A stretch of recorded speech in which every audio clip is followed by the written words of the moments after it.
Quebrando a Lâmpada é um oferecimento. CREA Paraná. Quem fiscaliza, cuida.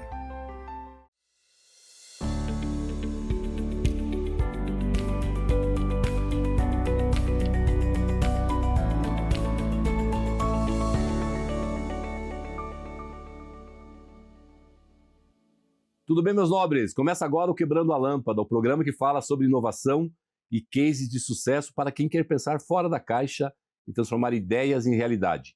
Este programa tem o apoio do CREA Paraná, Conselho Regional de Engenharia e Agronomia do Paraná, que fiscaliza e garante que obras, serviços e projetos sejam conduzidos por profissionais habilitados com ética e responsabilidade.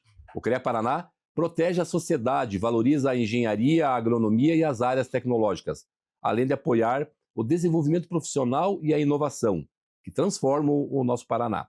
E do grupo Pumatronics, que desenvolve soluções que atuam diretamente na sua vida, tornando rodovias e cidades mais seguras e eficientes, com sistema de pesagem e movimento, pedágio eletrônico sem cancelas, sensoriamento climático e iluminação pública inteligente. O grupo contribui para reduzir acidentes, otimizar a mobilidade e melhorar a gestão urbana. É a tecnologia aplicada à infraestrutura, gerando mais segurança, eficiência e qualidade de vida para a população. E eu sou Gilles Balbinotti e já peço para vocês nos seguirem em nossas redes sociais, no Instagram, acompanhar e se inscrever no nosso canal do YouTube, no Spotify e não perder nenhum conteúdo exclusivo do programa.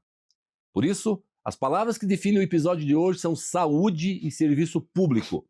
Estamos aqui recebendo com muita alegria Luiz Carlos Borges da Silveira, médico e político brasileiro, com uma trajetória marcada pela atuação na saúde pública e na gestão governamental. Formado em medicina pela Universidade Federal do Paraná, Luiz Carlos Borges da Silveira construiu uma carreira de destaque, tanto na medicina quanto na vida pública. Foi ministro da Saúde entre 86 e 87, durante o governo de José Sarney, participando de importantes discussões que ajudaram a moldar o sistema de saúde brasileiro.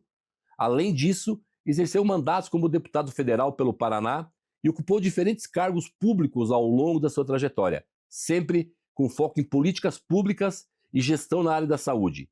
Seja muito bem-vindo, meu amigo Luiz Carlos Borges da Silveira, meu médico pediatra, quando era criança lá em Pato Branco. É uma alegria receber o senhor aqui, né, que é amigo da família, amigo do meu falecido pai.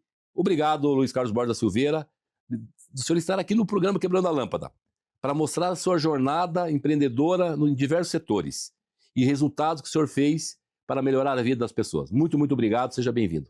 Bom dia, Gilles, bom dia, telespectadores. É uma satisfação estar aqui conversando com você. Né? Conversamos quando você não falava ainda, né? Mas eu acho importante o trabalho que está fazendo na divulgação da evolução tecnológica, do empreendedorismo. Quer dizer, esse programa está trazendo luzes para muitas pessoas que assistem. Obrigado, e é verdade isso, o que o senhor traz, né? O pessoal, poxa, mas tu vai quebrar a lâmpada, mas a luz vai continuar, porque quando a gente quebra a lâmpada é uma ideia que se transforma em realidade, doutor. Doutor Luiz Carlos Borges Silveira, a gente começa o bate-papo aqui no programa Quebrando a Lâmpada, entrando num foguete e voltando ao passado. Então eu queria entender um pouquinho como é que foi a infância do senhor, né, junto lá com a família, com os pais, porque muitas vezes a gente tem visto que esse ambiente familiar, esse ambiente enquanto criança, ele mostra muito o caminho que a pessoa segue na vida adulta, na vida profissional. Fala um pouquinho é uma curiosidade que a gente tem aqui e a nossa audiência também. Na verdade, Gilles, eu sou um homem feliz, agradecido a Deus, tudo que me proporcionou até chegar aos 86 anos em atividade. Mas eu nasci na Lapa, meus pais me deram um exemplo de vida que eu procurei seguir. Meu avô era carroceiro. Na época não tinha automóvel, ele tinha uma carroça que transportava os viajantes, os camelôs que iam vender lá na cidade da Lapa. Ele levava para o interior vendendo de carroça. Ia esperar na ferroviária, que na época era trem, não tinha ônibus, ia esperar, e a carroça dele era o táxi da Lapa. Ele foi tropeiro também. Meu pai era celeiro, né? Então, eu tive exemplos de vida de pessoas simples, mas que procuraram sempre dar aos filhos as condições que precisavam ter. E, graças a Deus, eu tive. Meu pai é um homem que tinha o curso primário, mas ele era um grande leitor de grandes livros. Então, é uma pessoa conhecida. Para você ter uma ideia, na Lapa, naquela época, o Brasil, 1900, eu nasci em 1940, quando era jovem, meu pai já assinava um jornal do Rio de Janeiro. Levava 3 dias para chegar na Lapa para a leitura, certo? Quer dizer, então, eu consegui acompanhar isso. Tive uma juventude tranquila, em escolas públicas, fiz o ginásio, fiz na época o científico, vim para Curitiba para fazer vestibular de medicina, com muita dificuldade, meus pais não tinham condições, eu tive que conseguir um emprego primeiro para poder vir para cá, me preparar e fazer medicina, e me formei em 64. Mas nesse período, além do curso de medicina, Gilles, eu acho que é aí que me deu uma outra visão pública e de vida, diferente de ser só o médico. Eu, na Lapa, com 15 anos, eu fui trabalhar numa empresa que o Dr. Francisco Brito de Lacerda era vamos dizer, o diretor lá, que era Moinhos Unidos Brasil Mate, na época do ciclo da erva mate. E fui lá chefiar o escritório lá, com 15 anos, com carteira assinada. E quando mais tarde, estudando medicina, esse Dr. Francisco assumiu um cargo criado por Ney Braga, no primeiro governo, em 1960, Sim. Departamento de Assistência Técnica aos Municípios. Porque se hoje os municípios pequenos ainda não têm estrutura para poder fazer o que tem que fazer, projetos e prestação de contas, naquela época era muito mais difícil. Muito mais difícil. Então, esse departamento era de uma importância política importante. E eu fui chefe de gabinete com 21 anos de idade desse departamento. E aquilo me deu uma visão, um conhecimento, não só do Paraná todo, como a visão política, convivendo com políticos. Eu recebia os prefeitos do Paraná, a entrada deles no governo era através da minha pessoa. Quer dizer, então isso me deu uma visão diferente, né? E depois eu me formei, fiz um curso de pós-graduação em saúde pública e fui para Pato Branco convidado para implantar saúde pública no Sudoeste. Você que é do Sudoeste, você sabe. Sim. Quando eu fui para lá, em 1965, nós, 28 municípios, que era a abrangência da minha jurisdição, que ia de Clevelândia até Capanema, dos 28 municípios, 4 deles tinham, o mínimo, um postinho de saúde. Os outros não tinham nada de saúde. Eu fui implantar isso. Criei cursos, eu dei aula, pedi funcionários da prefeitura para ter um representante de saúde em cada município. Dei aula para eles, orientei. Em 5 anos, nós instalamos unidades em todos os municípios. Então, isso aí me deu uma experiência muito grande. E o Sudoeste é um estado, uma região colonizada principalmente por gaúchos, é muito politizado. E eu daí, pelo trabalho que tinha feito, já era conhecido, e tinha os grandes políticos, o Sudeste sempre teve políticos fortes, representativos, importantes. Eu saí candidato a deputado federal, primeiro vice-prefeito de Pato Branco, em 76, deputado federal em 78, com a cara e a coragem, tá certo? Sem dinheiro, tinha apoio de lideranças empresariais e profissionais liberais. Formamos um grupo que não era político militante, mas em todos os municípios nós tínhamos um grupo de pessoas pensando no desenvolvimento. Então esse grupo se uniu e me elegeram. Foi a surpresa do páreo. Grandes políticos aqui, já deputados e tal, não se elegeram. De repente saiu um rapaz de Pato Branco e foi eleito deputado federal. Federal já, de primeira, já direto federal. Federal. E em 78. E aquilo lá foi para mim assim, pela experiência que eu tinha em saúde pública, na Câmara, eu me dediquei muito à área de saúde. Muito. Eu fiquei com referência na Câmara. Fui presidente da Comissão de Saúde da Câmara por 2 legislaturas. Nós fizemos um trabalho que eu acho que é o mais importante, foi quando nós fizemos e criamos uns simpósios nacionais de saúde pública, 4, e eu fui coordenador de 2 e presidente do último, que saiu com a proposta do SUS, que foi um trabalho feito na base, porque o SUS foi implantado até por um pato-branquense, o Alcini. Mas foi a implantação, mas a história... A construção, a criação. A criação, por causa que tudo que vem de decreto governamental é difícil de vingar. Então você tem que ter a base. Então o que aconteceu? Nós conseguimos lá, eu como presidente da Comissão de Saúde da Câmara, criamos esses simpósios, debatemos com a sociedade, com os profissionais, sindicatos de cada área. Foi criado o Parlamento Brasileiro de Saúde, unindo Câmara dos Deputados, Comissão de Saúde das Assembleias Legislativas e do Senado Federal. E esse parlamento eu fui presidente. E nós fizemos um trabalho, reuniões em todas as regiões brasileiras, com os representantes da área de saúde e de sindicatos de trabalhadores, discutindo o Sistema Nacional de Saúde, que é o SUS. Por quê? Porque na época, Gilles, a assistência médica hospitalar não era do Ministério da Saúde, era do Ministério da Previdência.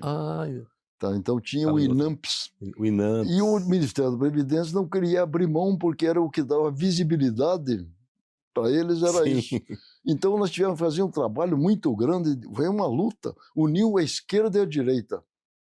Todos se uniram dentro desse movimento, criando uma política de saúde e que saiu com um programa de saúde e que eu apresentei, inclusive, na época já em 84, Tancredo Neves já estava praticamente definido como presidente, depois faleceu, antes de assumir, mas quando eu apresentei na TV Globo a nossa proposta, o Tancredo me ligou à tarde e disse: eu quero implantar isso no meu governo.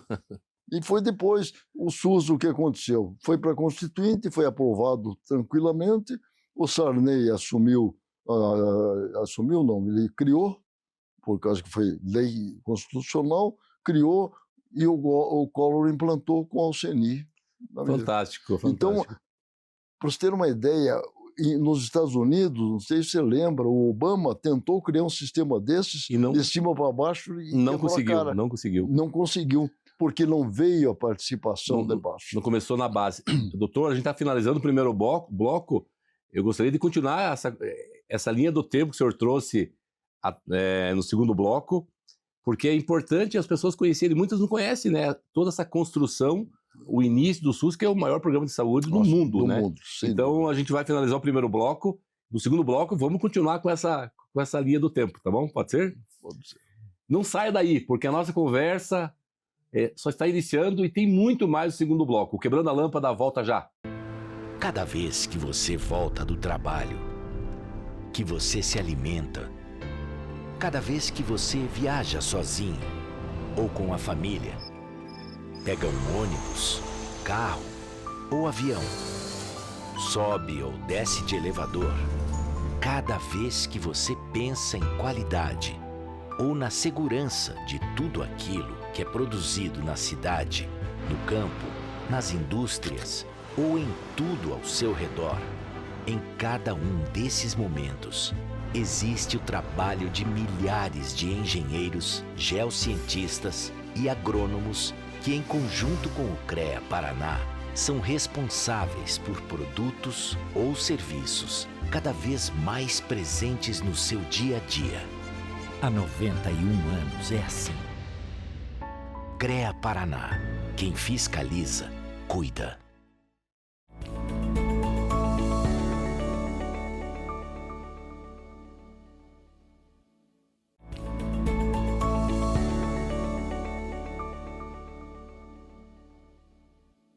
Sejam bem-vindos de volta ao Quebrando a Lâmpada. No episódio de hoje, nossa conversa é com Luiz Carlos Borges da Silveira. Uma alegria, obrigado, doutor, por estar aqui.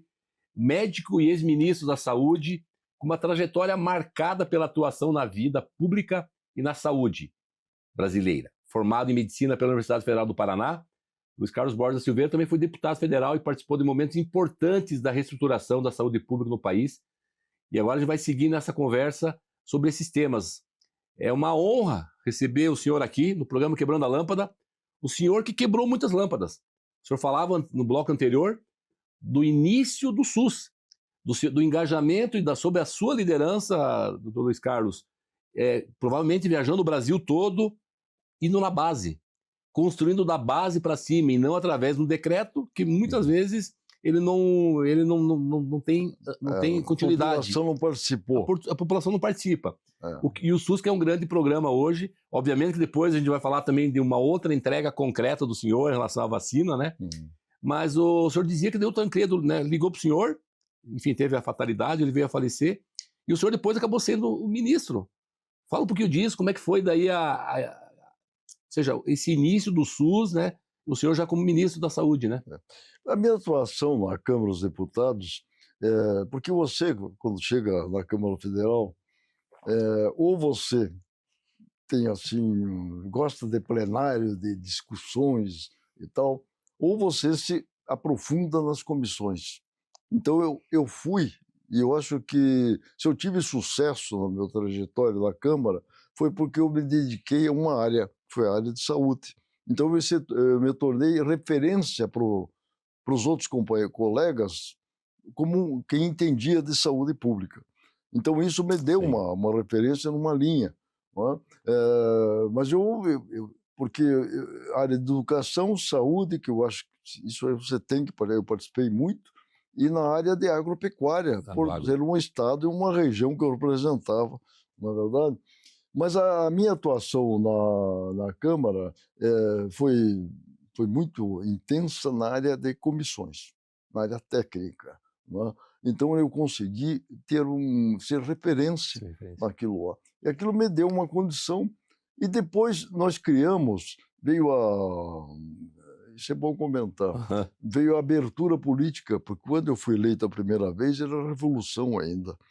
Tá certo? Antes nós chegamos assim, o primeiro voto que eu tive lá no colégio eleitoral foi para o Figueiredo. Não? E depois houve a abertura política. Não sei se vale a pena comentar, mas é um troço interessante. Sim. É que você tinha aqui o Petrônio Portela, que era um senador do Piauí, que era uma cabeça muito boa política, que ele preparava e ele queria criar uma alternativa para um partido confiável. Mas morreu o Petrônio. E daí o Golbery de Couto Silva, que era o eminência Pargo, que mandava nos presidentes da República na época da Revolução, criou em 82, quando houve a abertura política para novos partidos, ele estabeleceu que a primeira eleição para governadores foi em 82, a eleição livre. Sim. E nessa eleição ele estabeleceu o voto vinculado de vereador a governador, todos os votos, Senado, todos do mesmo partido. Por quê? Porque ele achava que, como quase todos os municípios, os prefeitos eram do partido PSD, BDS, e os governadores também, dentro da ditadura, ia conseguir fazer com que eu levasse para o município a decisão. E fez isso, e nós criamos um partido com o Tancredo Neves presidente, o Jaime Canet, o líder aqui no Paraná, e eu, feito pelo Jaime Canet, presidente estadual do partido, que era o PP, Partido Popular. Esse partido estava muito bem, o Canet era um ídolo no interior todo, ia ser governador e tal. E quando nós criamos esse partido, como o Foro chegou para governador, com essa vinculação dos votos, o nosso partido tinha condições em alguns estados, mas na maioria, principalmente no Nordeste, que o poder do governo é muito forte, não tinha condições. Então nós fizemos a fusão com o PMDB. Daí fundimos e ganhamos a eleição aqui no Paraná com o José Rich. Tancredo Neves ganhou em Minas, Franco Montoro em São Paulo, e nós ganhamos em 10 estados o partido. Esses 10 estados, os principais do Brasil, os mais ricos. E com isso foi o início da, vamos dizer, não digo da queda, mas da extinção da Revolução. Porque daí veio a pressão, o poder político. Fortaleceu, né? Muito. Fortaleceu. Que bom. Então nós participamos muito desse episódio aí que mudou a história do Brasil, e veio depois o Sarney, veio a Constituinte, na verdade. O Sarney recebeu o ministério já formado, depois ele fez alterações quando eu entrei. Sim. E eu vou falar aqui uma coisa que pouca gente sabe. Não é porque eu entendi. Break news do Quebrando a Lâmpada aqui, com o doutor Luiz Carlos Borda Silveira. Vamos lá. Eu fui ministro, não foi por causa que eu entendi de saúde pública, eu tinha experiência acumulada em implantação no Sudoeste, na Comissão de Saúde, criei um Sistema Nacional de Saúde. Não foi, não. É que o Sarney precisava, estava na votação para 5 anos ou 4 anos de governo. E ele precisava, e eu liderava um grupo de 100 deputados. Tá certo? Que pesava. Então, daí, eu fui ministro por causa de política, e não porque era um técnico de saúde pública. Mas no ministério eu levei experiência. Claro. Em 1 ano e meio de ministério, nós conseguimos deixar algumas coisas importantes. Você falou já do Zé Gotinha, na implantação para fazer o desenvolvimento da vacinação no Brasil. Que funciona até hoje, né, doutor? Até Muito hoje. bem, funciona porque bem. Quando nós criamos, o que acontecia? Eu assumi em 87. Em 87 nós estávamos com, não chegava a ser epidemia, mas estava com muitos casos de poliomielite no Nordeste ainda. O povo não levava os filhos para vacinar nos postos de saúde. Não havia assim essa monta. Então nós precisávamos criar alguma coisa. Daí a minha equipe sugeriu de criar um ícone para isso. Legal. Tá certo? E daí o que foi feito, e por isso que deu certo, nós criamos um concurso público nas escolas públicas do Brasil. As crianças votaram para dar o nome do personagem. O nome, o desenho já tinha, digamos aí. Já tinha feito por um desenhista de Minas Gerais. Mas o nome foi o concurso. Foi o concurso. Então envolveu a juventude, os jovens. Que fantástico. Engajamento, aumentou o engajamento. Já nasceu o efeito. E isso sem dúvida nenhuma. Daí nós começamos os dias de vacinação, eu ia nos estados com o Zé Gotinha, fazia a imprensa toda divulgando, e conseguimos fazer com que o Brasil seja os países que têm melhor nível de vacinação ainda. Olha só. No Brasil. Que importante que foi. Mas além disso, Gilles, eu acho que tem algumas coisas que eu acho que vale a pena comentar. Sim. Que eu acho importante, não sei se mais ou menos, mas muito importante, a criação dos hemocentros. O que se fazia aqui, a população mais jovem não sabe, mas os antigos sabem. Transfusão de sangue era causa de muita transmissão de doença. 12% dos casos de AIDS, que estava na época, muito forte, eram causados por transfusão de sangue ou contaminação de agulhas. E a transfusão de sangue era feita da seguinte maneira. A pessoa precisava no hospital de sangue, chamava os parentes, via aquele que havia compatibilidade de tipo sanguíneo, mas não viam se ele tinha hepatite, se ele tinha sífilis, se tinha qualquer coisa, faziam a transfusão. Então se fazia muita transmissão de doença, porque não se evitava. Então as primeiras ações do Ministério foi, primeiro, uma lei estabelecendo que tinha que examinar o doador de várias doenças transmissíveis, antes de fazer isso. E daí criamos a rede de hemocentros, que é o melhor sistema do mundo hoje de transfusão de sangue. Então nós temos em todos os estados o órgão público para transfusão de sangue, que faz, vamos dizer, armazena o sangue, ele distribui para os hospitais. Acabou o comércio do sangue. Criou uma governança única também, e um controle maior. Porque era um comércio. Transfusão de sangue era comércio mesmo. Eu cheguei a prender donos de sangue, de banco de sangue no Rio de Janeiro, mandar prender. Sim, era um crime, né? Era um crime, mas era aberto. Sim. Né?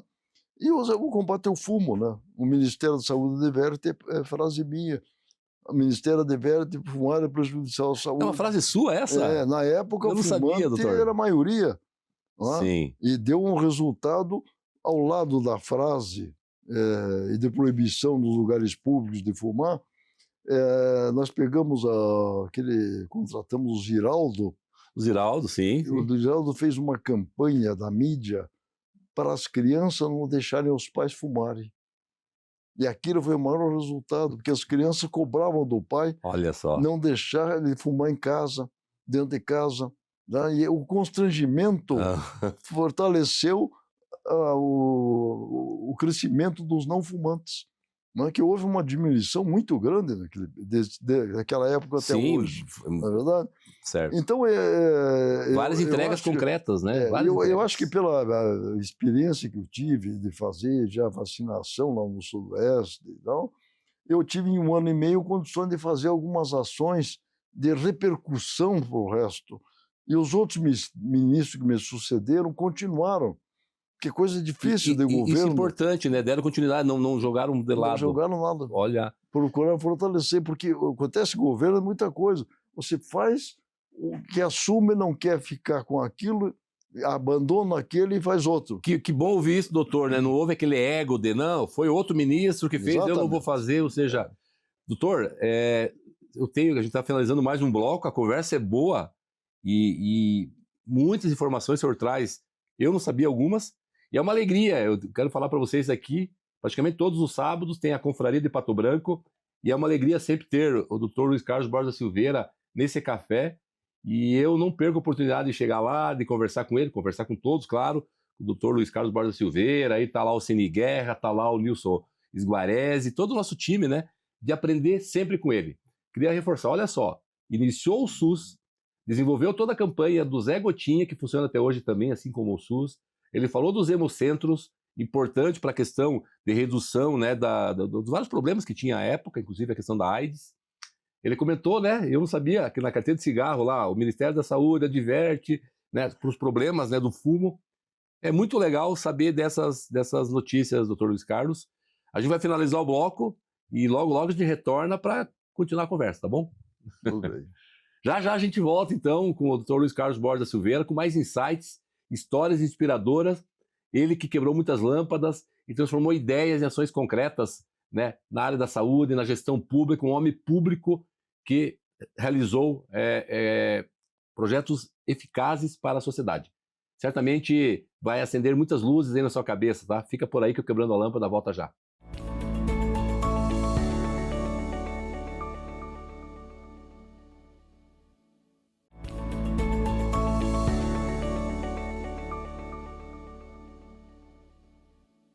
Voltamos ao Quebrando a Lâmpada. Hoje estamos recebendo meu amigo, meu médico, ministro da Saúde, Luiz Carlos Borges da Silveira. Ele foi ex-deputado também, foi deputado federal, uma trajetória marcada pela atuação na saúde pública brasileira, um homem público que levou ideias, transformou ideias em ações concretas. Então a gente vai continuar nossa conversa sobre os desafios da gestão pública, esses bastidores da saúde no Brasil, que o senhor já comentou algumas coisas sobre isso, e experiências que o senhor participou de momentos importantes da história do país e do mundo. Eu lembro que o senhor me falava, doutor Luiz Carlos Borges da Silveira, que algumas viagens o senhor teve com líderes mundiais, né? Na época o senhor foi ministro, fora do Brasil, aqui. Pode trazer um bastidor desses também e da importância do Brasil vir aqui aprender os projetos liderados por um patobranquense. Na verdade, você falou de viagens. Eu participei a convite da Organização Mundial de Saúde, quando ministro. Eles convidaram 3 ministros da Colômbia, México e Brasil para ir conhecer o sistema de saúde da China, em 1988. E era uma pena aquilo que a gente via lá. Era uma pobreza, enfermarias de 15 leitos no chão, né? Aqueles médicos que não eram formados atendendo o parto, os partos eram no chão também, isso na China. A China era uma pobreza total. Voltamos depois, anos depois, eu voltei para a China e hoje a China o que é hoje. Tá certo que o país disputa com os Estados Sim. Unidos e está levando vantagem por causa que ela pensa mais na economia do que na guerra. E com isso ela está avançando no mundo inteiro. Começou imitando outros cientistas, levou cientistas para lá, estimulou empresas para ir para lá, e hoje os produtos chineses têm qualidade e preço mais barato, não é verdade? Então foi uma missão que eu tive lá. Eu tive uma outra numa reunião em Londres, logo que eu assumi, nós estávamos com a AIDS andando violentamente. Galopante. E eu fui para um congresso de ministros da saúde em Londres, 150 ministros de saúde do mundo. Eu me lembro, eu pronunciei, como eu não falava inglês, eu fiz o meu discurso lá em espanhol. Esse ainda dava para enganar, porque você não tinha, na época, a tradução simultânea. Então, era mais difícil.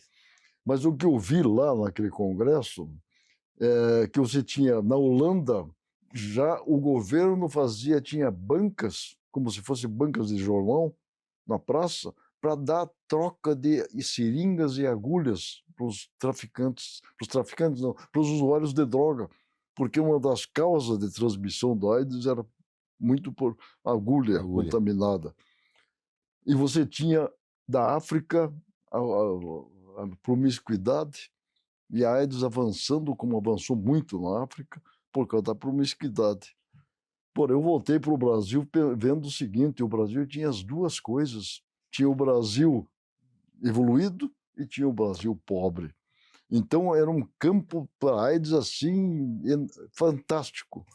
Então, eu tive que tomar umas ações aqui. Primeiro, uma ação que eu levei um cacete na época pela igreja foi camisinha, o uso da camisinha. Fui o primeiro que fui e fiz campanha para o uso da camisinha. Para proteger, né? Para proteger, para não dar. Mas a igreja... Mas foi difícil, foi uma quebra de... E a igreja não aceitava isso na época. Né? Depois foi. E nós fizemos aquilo dos hemocentros para diminuir a diminuição. Então foi uma campanha muito grande para você controlar um pouco a AIDS. Né? Então foi outra ação assim, na missão no exterior, que eu participei e que teve repercussão no Brasil. Que legal, que bacana. É uma alegria, né? E, sabe, uma honra a gente ter o senhor aqui no Quebrando a Lâmpada, o senhor trazendo projetos que impactaram o Brasil, mas não somente o Brasil, conforme o Dr. Luiz Carlos Borges Silveira nos falou. Ideias que foram... outros países vieram aqui para aprender, copiar e levar para os seus países. Isso é muito, muito, muito legal mesmo. E, de novo, aqui, o Dr. Luiz Carlos Borges Silveira, um homem público, um exemplo que já deixou um legado. Ele falou de projetos que é da década de 80, né? 83, que o senhor foi ministro, 87. Né? 87, nós estamos em 2026. Isso é importante. Aqui fica um recado para o gestor público de todas as esferas, né? Municipal, estadual e federal, para ter o Dr. Luiz Carlos como um exemplo de homem público, com entregas concretas e que melhora a vida, protegem a vida de cada munícipe, de cada cidade, de cada município do nosso Brasil. Dr. Luiz Carlos, pode falar um pouquinho ainda nesse bloco da criação de um sistema de saúde fantástico em Pato Branco, que é uma referência regional, estadual, até para falar, e até nacional, eventualmente. O senhor participou, junto lá com o Dr. Miguel Belmonte, que também era amigo da família. Enfim, fala um pouquinho desse momento e é uma referência até hoje, né? Na verdade, quando nós fomos para Pato Branco, a sede do distrito sanitário, que eu fui chefe, era Clevelândia, eu transferi para Pato Branco. Pato Branco tinha um postinho de saúde, somente. Uma medicina ainda, aquela medicina mais ou menos, né? Pato Branco em crescimento. E nós tivemos a coragem, 4 médicos, de criar um hospital, a Policlínica Pato Branco.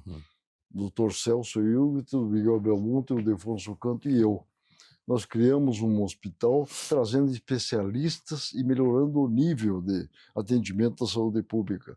E o Pato Branco se tornou referência para toda a região, não só do Sudoeste, como o Oeste Catarinense e uma parte do Oeste do Paraná, que iam para Pato Branco porque nós tínhamos os especialistas. Então foi uma luta, uma dificuldade para conseguir implantar. Primeiro fomos num local que hoje é um hotel lá, o Bedim. Depois nós conseguimos comprar um terreno e conseguimos fazer uma primeira parte e construir o resto. E a Policlínica, sem dúvida nenhuma, virou referência. Foi o primeiro transplante de rim do Paraná, do interior do Paraná, foi feito em Pato Branco. Primeiro cirurgia cardíaca do interior do Paraná foi Pato Branco, na Policlínica. Então ele se tornou referência. E Pato Branco um centro. Hoje não é só a Policlínica, tem outros hospitais e especialistas que recebe clientes de toda a região. Né? Então, essa participação foi importante lá. Que bacana. Eu posso confirmar, porque a minha família está lá desde 52. A gente utilizou e utiliza muito o sistema de saúde. Eu estive lá como secretário de inovação, o senhor lembra, junto com o Cantu, com o Robson, em 21 e 22. E eu lembro que a população flutuante era bem alta. 30 ou 40 municípios do oeste catarinense, sem falar de toda a região, vinham a Pato Branco. Exatamente. Então, e ainda assim, né, dava conta, claro que sobrecarregava o sistema, mas é outra entrega concreta, outro legado aí, né, o senhor, junto com o Dr. Miguel e com o pai do nosso amigo, né, o Celcinho Hilgerd, né? O pai dele. E eu provoquei o Celcinho para ver se a gente consegue bater um papo com o Dr. Celso Hilgerd. Vamos ver se a gente consegue organizar alguma coisa, né, para ele contar também a jornada dele, que é muito legal, né, Dr. Borges? Dr. Borges, continuando ainda não sei que o senhor deixasse uma mensagem, né, sabe? A tua experiência, né? A gente falou de experiência, né? E a experiência, né, pelo cabelo branco, mas mais do que isso, pela vivência do senhor na área da saúde. A gente nota hoje, a gente tem conversado com os médicos, uma defasagem, algumas especializações em baixa.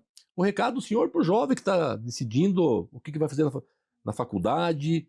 É importante, né? Ele é uma área importante, a área da saúde, né? Deixa um recado para esse público. Na verdade, a evolução tecnológica em todas as áreas, mas na saúde foi muito grande. Inclusive, hoje a expectativa de vida aumentou.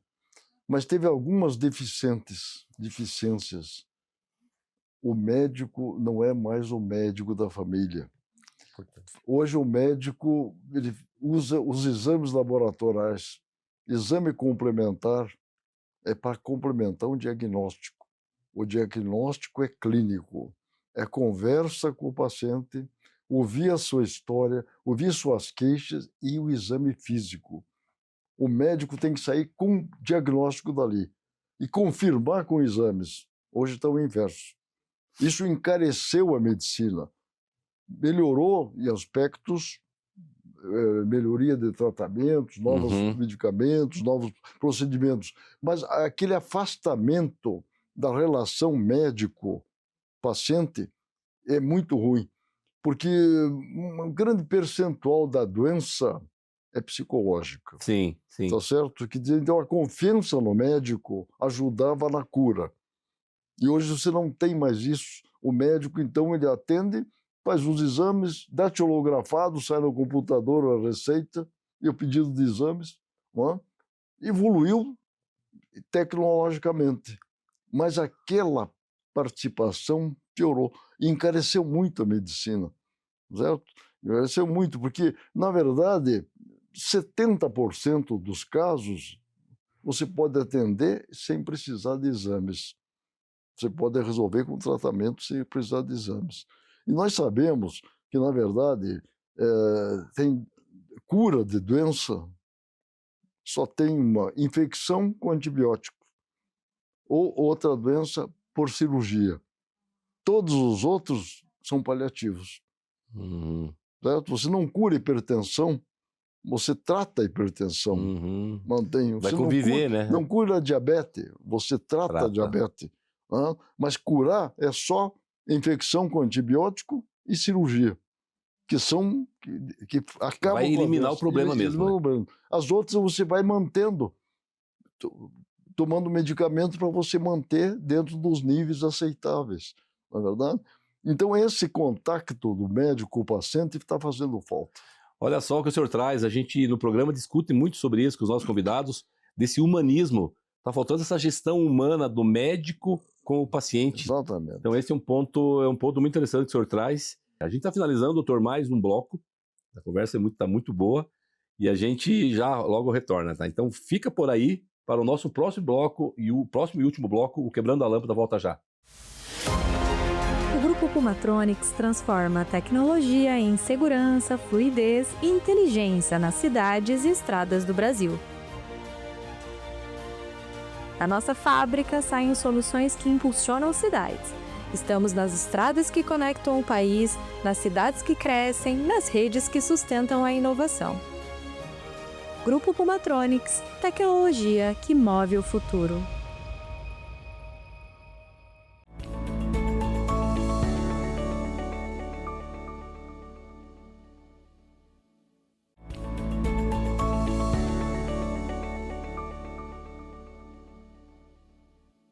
Estamos de volta ao último bloco, infelizmente, do Quebrando a Lâmpada.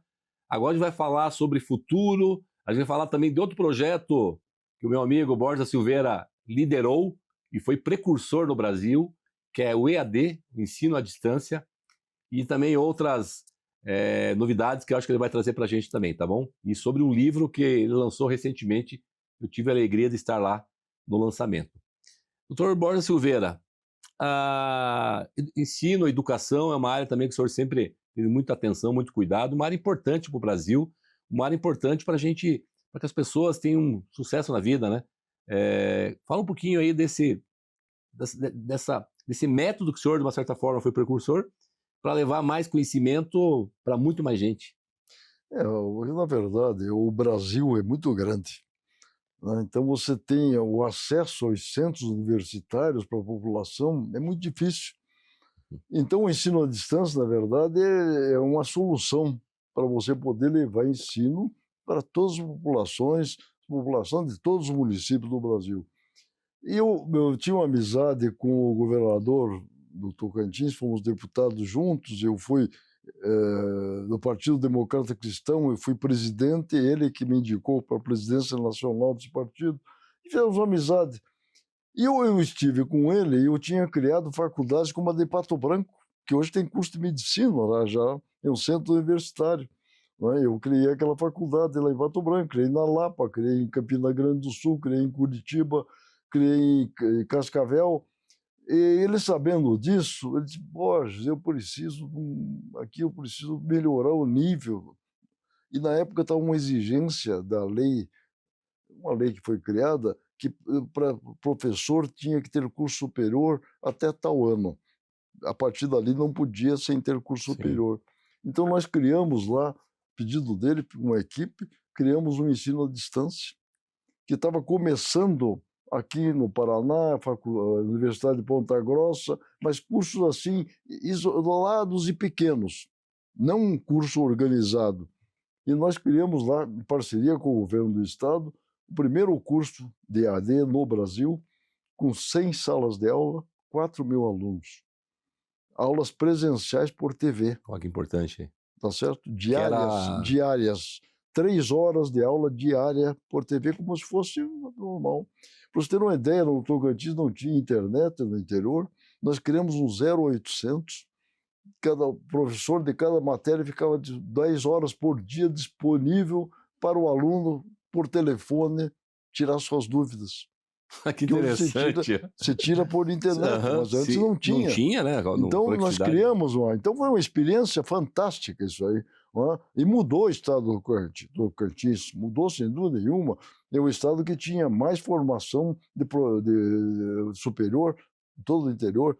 Nós chegamos a ter 150.000 alunos no Brasil, 2.000 salas de aulas de parceiros espalhados. Tinha salas de aula na Avenida Paulista, em São Paulo, e tinha no interior do Amazonas, que só chegava de barco. A mesma matéria, o mesmo professor, a mesma apostila. Quer dizer, então isso universalizou a educação. Popularizou, né? O mesmo nível, aquele lá do interior, ter a mesma oportunidade de receber aula do professor que dava para São Paulo. Então, isso, o ensino à distância no Brasil, desde que seja bem feito, bem feito, é a melhor solução, porque você está levando condições de ensino de qualidade para aqueles que não teriam oportunidade nunca. Então, essa minha experiência lá foi muito grande, muito bacana. É o símbolo de cidadania, né? De você levar. Sim, exatamente. Que todas inclusão as pessoas, social. Inclusão social, inclusão, letramento digital, inclusão de. E com isso, como você tem um número grande de alunos, você pode fazer o curso barato. Sim, porque daí diminui bastante o ticket. Exatamente. Provavelmente, eu não sei, deve ter recebido prêmios, né? Eu não sei também que para receber os prêmios tem que fazer Porque foi uma quebrada de lâmpada, né, esse projeto. Foi, na verdade, foi. A partir dali, tinha uma coisa também, quando eu tive essa, vamos dizer, visão para o Brasil, a importância de ter um ensino como esse, os grandes universidades não acreditavam. Não tinha assim, a credibilidade do ensino à distância. E com isso não entraram. E quando tentaram entrar, não puderam mais. Olha só. Porque já estava ocupado o espaço de outras, né? Você pode notar que ensino à distância de grandes universidades não tem. Não tem por causa que eles não tinham mais espaço, porque uma cidade de 30 mil habitantes, se você tem uma escola de ensino à distância, uma sala lá, ou duas, não cabe mais uma de outra, na verdade. Então, na verdade, foi uma visão aí que... Fantástico, assim, a visão empreendedora, inovadora, né? O Dr. Borges é visionário. Olha os projetos que ele implementou enquanto, né, gestor público, né, enquanto ministro da Saúde, enquanto deputado. Ele falou vários aqui anteriormente, SUS, Zé Gotinha. Agora, na área de educação, essa visão também... O senhor quebrou muitas lâmpadas, doutor Luiz Carlos Borges da Silveira. Muitas lâmpadas e transformou em ação concreta para melhorar a vida das pessoas, para chegar o conhecimento, a informação lá na... Você sabe que antes aqui... lugar mais longe e remoto do Brasil. Você é jovem, não sabe disso. A escola, os governos estaduais, eles não tinham condições, não tinham escolas, colégios.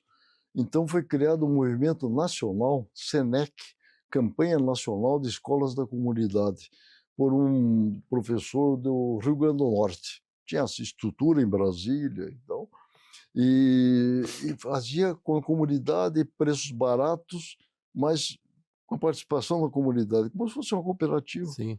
Mas custos bem baixíssimos, né, com apoio de governo, mas particular, praticamente particular. E eu fui presidente no Paraná desse dia. Tinha 150 escolas no Paraná. Fui presidente dessa campanha lá atrás, quando eu era deputado, antes de ser que joia, né? Olha só, o programa Quebrando a Lâmpada vai mostrar esse legado que o Dr. Luiz Carlos desenvolveu e a gente certamente aqui vai fazer alguns cortes para mostrar isso para toda a sociedade brasileira, porque o programa vai para todo o Brasil e para fora do Brasil. Dr. Luiz Carlos, o tempo urge, eu tenho que falar sobre esse livro aqui, eu tive a alegria de estar lá. Tem aqui uma dedicatória ao Gilles com o apreço do Borges. Então tá aqui, Bastidores da Política Paranaense, um belo lançamento, super prestigiado na Alep, com diversos ex-governadores, muita gente, e eu tive lá junto também com o nosso pessoal da Confraria de Pato Branco. Fala do livro, e o senhor tem outros livros, eu também, eu tenho a Minha Vida Pública, o senhor tem outros livros que eu já li também, mas fala um pouco disso. Eu escrevi alguns livros. Um sobre a minha autobiografia, quando eu tinha 70 anos, e depois eu escrevi um outro sobre a Nova República. 30 anos de altos e baixos. Também uma análise, vamos dizer, isenta de comentários de cada um dos governos, desde lá no início até a Dilma, quando ela foi cassada, terminou o livro. E esse livro aqui eu achei importante, porque o Paraná, Gilles, é um estado fantástico. O Paraná é um estado privilegiado, tem 2% do território nacional e produz 20% da produção agrícola, agropecuária do Brasil. É um estado que tem um clima quente no norte e frio no sul. É um resumo do que é o Brasil. Tudo que dá no Brasil, em qualquer região, dá no Paraná, ou aqui no norte, ou dá no sul. Então, é um estado que começou quando, em 1853, foi emancipado de São Paulo. O Paraná ia de Paranaguá até Guarapava. Para você ter uma ideia, Bento Munhoz da Rocha Neto, grande governador, homem culto, fantástico, foi quem trouxe cooperativas da Europa para cá. Trouxe o modelo para cá. E onde é que ele pôs? Castro, Guarapava, Palmeira. O Itimarsum, Agrária e Castrolândia. Tá certo? Então o Paraná era só até ali. Hoje a força do cooperativismo, que é muito grande no Paraná, é no oeste, principalmente. É no oeste, não é verdade? Fortíssimo. Mas então, só para mostrar que o Paraná era isto. Daí veio a colonização de imigrantes poloneses, italianos, alemães, japoneses por norte, não é? E depois os paulistas e mineiros colonizaram o norte do Paraná. Os gaúchos, o sudoeste e o oeste. E o Paraná, toda essa gente que veio para cá para trabalhar, junto com os moradores daqui, formaram esse estado que hoje é o melhor estado do Brasil. Melhor estado do Brasil. Uma pujança fantástica. Os números mostram isso. Mas teve um episódio, depois que eu escrevi esse livro, foi em 1960, ganhou a eleição Ney Braga. E foi o Paraná antes e depois disso, porque ele criou a estrutura para o desenvolvimento do estado.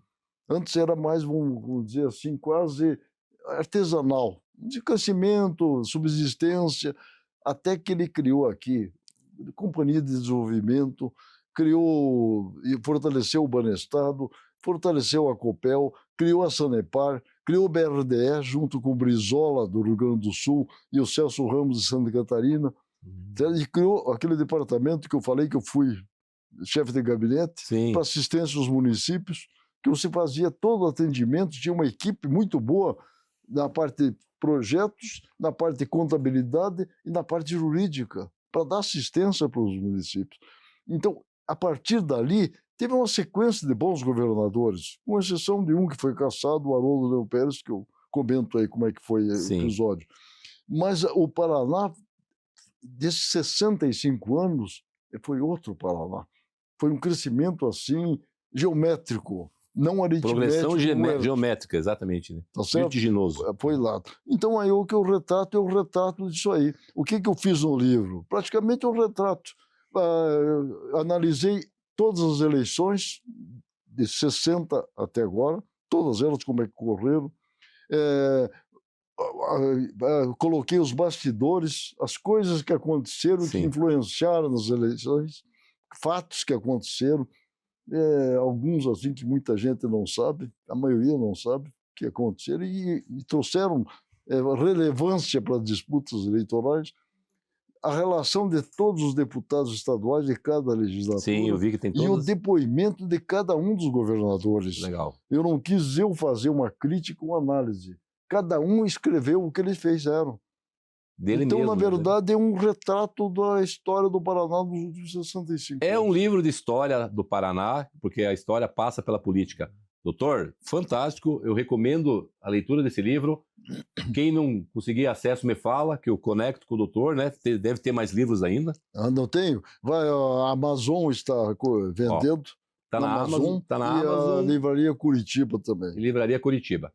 Então, olha só, a história de um paranaense, eu trouxe o Patinho aqui, né, para representar o sorteio, Patinho. Sim, sorteio. O Patinho aqui que a gente fez na época que estava em Pato Branco e que transformou a vida do Paraná. Trouxe o Pinhão aqui para representar o nosso Paraná. Esse é o do Conectividade Rural, que o senhor tem também, que representa, né, as Araucárias e o Paraná. E assim, só agradecer ao senhor e antes de passar, pedir a sua mensagem final, agradecer aqui o Lima, da Uno Viale, doutora Uno Viale, que fica em Santa Felicidade, foi quem fez esse belo estúdio. Esse estúdio muito bonito para receber vocês, receber os nossos convidados. Então, agradecer aqui Lima e todo o time da Uno Viale por esse belo estúdio aqui, que está levando as mensagens e as inspirações dos nossos convidados do Quebrando a Lâmpada para todo mundo. Doutor, a sua mensagem final, os desafios aí, e de novo, muito, muito obrigado pela sua presença. Olha, é uma satisfação de ter participado aqui, contado um pouco de histórias aí, né, daquilo que nós participamos, estamos participando. Nós temos aí um projeto que eu iniciei e que vai ser um resultado fantástico para a região sul, porque a região sul, principalmente o Paraná, é uma autofagia política, é um estado que não tem identidade por causa dessa miscigenação. É diferente, por exemplo, do Rio Grande do Sul, com a sua tradição, dos estados do Nordeste, que eles brigam politicamente de si, mas se unem em favor da região. Perfeito. E nós conseguimos agora que a bancada do Sul se unisse com a do Sudeste, criando o Fundo Sul, que vai ser um projeto fantástico, vai ser aprovado, porque o presidente da Câmara já anunciou que vai colocar em votação, e ele mesmo sendo do Nordeste é favorável, porque tem o Fundo Constitucional do Norte, do Nordeste, do Centro-Oeste, não tem do Sul, do Sudeste.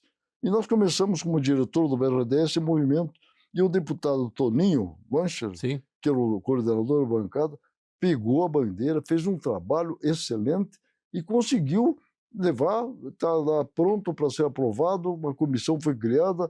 Esse fundo, para você ter uma ideia, o BRDE financia hoje em torno de 6 bilhões o Sul por ano.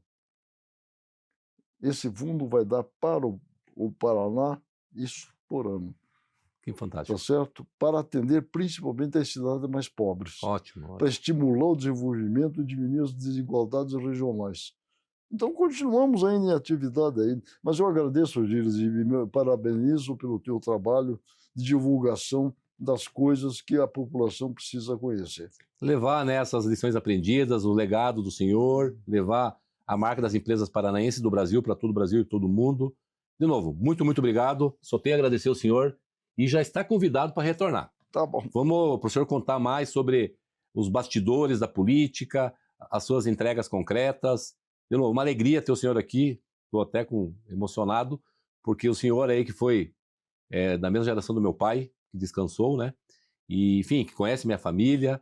E o senhor fez tanto pelo Brasil e que é exemplo, né? Projetos concretos que é exemplo para todo mundo. Muito, muito obrigado. E obrigado, agradeço a sua esposa, que é a dona Maria Inês, aos filhos, por esse suporte também, junto com o senhor aí nessas entregas. Muito obrigado. Merci beaucoup, muitas gracias, monsieur. E assim encerramos mais um episódio do Quebrando a Lâmpada. Hoje agradecemos ao nosso convidado Luiz Carlos Borda Silveira e a você que nos acompanhou até aqui. Este programa tem o apoio do CREA Paraná, Conselho Regional de Engenharia e Agronomia do Paraná, e o Grupo Pumatronics, que desenvolve soluções que atuam diretamente na sua vida, tornando rodovias e cidades mais seguras e eficientes. Não deixe de nos seguir nas redes sociais, acompanhar nosso canal no YouTube e Spotify. Até o próximo episódio e continue pensando fora da caixa. Muito obrigado pela sua audiência, divulgue o programa para a sua rede e até o próximo episódio. Muito, muito obrigado. Tchau!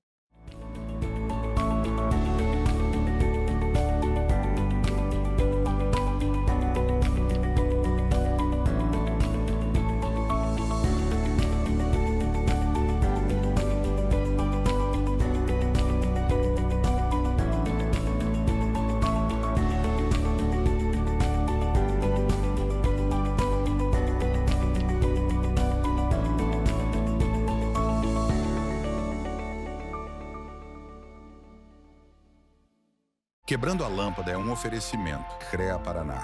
Quem fiscaliza, cuida.